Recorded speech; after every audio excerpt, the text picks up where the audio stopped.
गोली को और दूर तक उड़ाने के लिए उस आदमी ने सावधानी से चिमटी से वॉरहेड को बाहर निकाला और फिर गोली के अंदर का सारा बारूद कागज पर उड़ेला। वह आदमी गणित, भौतिकी और रसायन शास्त्र में पारंगत था। उसने चुपके से उच्च विस्फोटक बारूद का एक पैकेट तैयार किया, दोनों प्रकार के बारूद को अनुपात के अनुसार समान रूप से मिलाया, फिर बारूद को गोली में डाला और वॉरहेड को फिर से स्थापित किया और फिर वॉरहेड को बहुत तेज करने के लिए इसे सैंडपेपर पर पीसता रहा। तेज वॉरहेड न केवल गोली की पैठ बढ़ा सकता है, बल्कि उड़ान के दौरान गोली के वायु प्रतिरोध को भी कम कर सकता है। वह आदमी इस संशोधित गोली का उपयोग 10,000 मीटर दूर लक्ष्य व्यक्ति को निशाना बनाने के लिए करना चाहता था।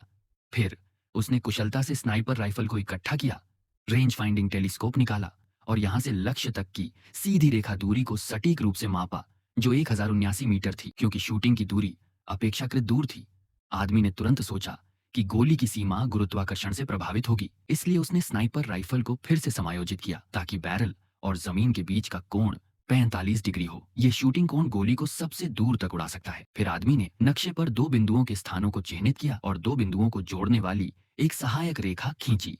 फिर उसने हवा की गति, दिशा और हवा की नमी का परीक्षण करने के लिए अपनी उंगली को बढ़ाया। इन आंकड़ों के आधार पर आदमी ने गोली के प्रक्षेप वक्र की गणना की और नक्शे पर प्रक्षेप वक्र को सटीक रूप से खींचा।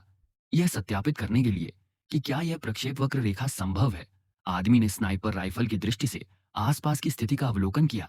यह देखते हुए कि गोली की उड़ान प्रक्षेप वक्र रेखा पर कोई बाधा नहीं थी, आदमी ने तुरंत निर्धारित किया कि यह योजना पूरी तरह से संभव है। इसलिए उसने तुरंत संशोधित गोली को स्नाइपर राइफल में डाल दिया। दूरी के कारण आदमी को मोबाइल फोन की स्क्रीन के माध्यम से दूर से लक्ष्य की स्थिति देखनी पड़ी। घटनास्थल के स्थान के अनुसार आदमी ने शूटिंग के कोण को थोड़ा समायोजित किया, फिर स्नाइपर राइफल की सुरक्षा खोली और चुपचाप लक्ष्य व्यक्ति के प्रकट होने की प्रतीक्षा की।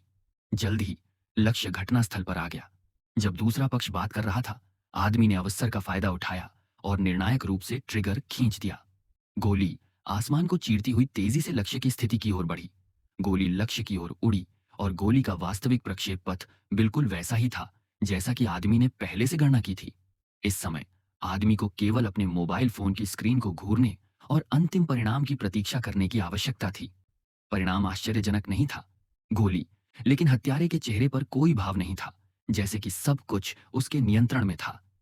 अपनी स्थिति को उजागर करने से बचने के लिए उसने जल्दी से बंदूक रख दी और जमीन पर गोली का आवरण हटा दिया और सफलतापूर्वक घटनास्थल से भाग निकला।